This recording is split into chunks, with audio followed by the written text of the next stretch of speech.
So this video may be a little longer than the rest. This is pigeon pose or rajakapotasana. It is a hip stretch, and it is pretty commonly found in most yoga classes, and it is also, surprisingly hard because it's really deep hip stretch, as well as, I think it's often overlooked, it is also a stretch for your psoas on the opposite leg. And so if your psoas, or the front of your hip, this muscle that runs along here, if it's really tight from sitting a lot, which, a lot of us do, then it's going to make pigeon pose a little bit harder. So we'll start with pigeon pose, and then as per usual, I will show some modifications. So with pigeon pose, it's a asymmetrical pose, so you'd always want to balance it out by doing both sides. I'm going to show my left leg today. My left leg will be in pigeon. Move over here. So you'll bring your left knee. You start in tabletop. That's a way to get into this. There's several ways, but from tabletop, you'll bring your left knee towards your left wrist. So it'll be kind of behind it. And then you start to walk that right leg back. And in pigeon pose, you can start here where it's called closed. So the knee joint is closed, meaning that your shin and your thigh are as close together as possible. And this is a really safe position for your knee to be in, because let's say your left hip is really tight, and this is where we want to feel the stretch. Well, if your left hip is really tight and there is room for your knee to compensate, for your, shin to move kind of in a very precarious way from your thigh bone, that could compromise the knee. So keeping your knee joint closed it just keeps your knee a lot safer, because your knee has a lot of tendons around it, not so much muscles.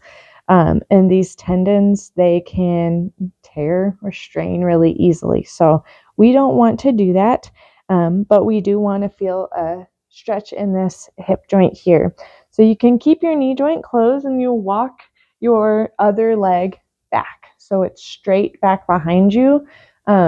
You want to make sure that the top of your foot is on the ground. So a lot of times, this is where you'll see that limitation with your right psoas. So in this case, my right leg is the one that's straight back. If your right psoas is really tight, what's going to happen is either A, you're going to roll onto that left hip, which you don't want to do. You want to keep your hips even and your weight even between both sides of your pelvis. So you don't want to roll onto that left side. You want to be even. So that's one compensatory mechanism. The other is your foot may turn out like this, to where just kind of like your big toe is on the ground, or the inner side of your right foot is on the ground, and your leg's not straight behind you. It's kind of like diagonal. That's not proper form. That can cause some issues in your low back. So you want to make sure it's set up properly with the top of that right foot on the ground, and and your leg straight back behind you. So in pigeon, you can stay up like this. If this is enough of a hip stretch for you, that's perfect. You just stay right here, and this is where you'll be, and eventually you'll work into one of these deeper poses. But let's say you're not really feeling much of a hip stretch here. That's when you can start to fold forward, and you can see how far down can I go. Can I go all the way to the floor, or maybe just to the forearms? Wherever you are is fine. Once again, if you can get all the way to the floor and you're like, I still don't feel a lot of a hip stretch, well, that's where you can make this change. So you lean over to your bent leg, so your left leg in this case, and you will make your left shin, parallel to the front of your mat. If you look at your knee, it should be a 90-degree angle. Now, remember what I said, this can really be a precarious position for your knee if your hip is very tight. So make sure that if you feel any sensation in your knee, that you just go back to one of the other or one of the previous positions that I've shown, or they'll show some other modifications at the end you can take. So if you feel any sensations in your knee, please don't go any further with this position. But if your knee is okay and you only feel a stretch in your left hip, well, after you put your leg in this position, you want to flex your ankle by pressing out through the ball of your left foot and through the heel. So flex that ankle. This helps to tighten up some of these muscles and keep your knee a little bit safer. And then you'll roll back to where your hips are squared again to the front of your mat, and you should feel immediately, oh, there's a hip stretch happening here. So if this is enough for you, you'll stay here, of course. And if you want to go deeper, well, you can fold forward. You can come onto your forearms. You can come all the way to the ground. I can't go all the way to the ground, and that's okay. I'm just going to be here.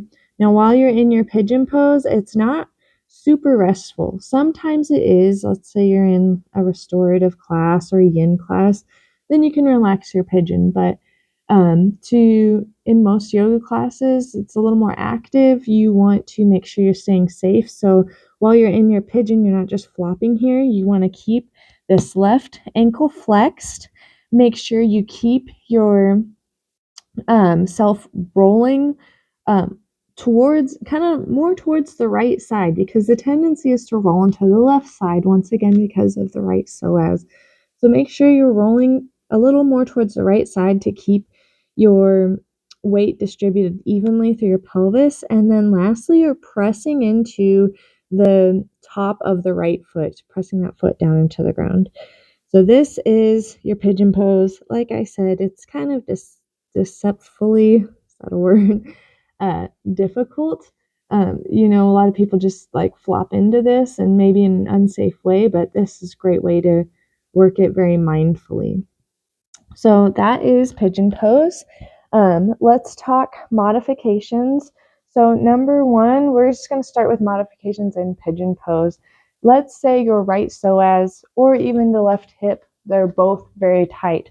Well, what you can do is take a yoga block and set it under your left hip. So if you're in a yoga class, they usually have these available to you. So you can do that and you'll feel immediately, oh, there's so much more space. And then you can safely go into your hip stretch from here, and you just be a lot safer going into the pose.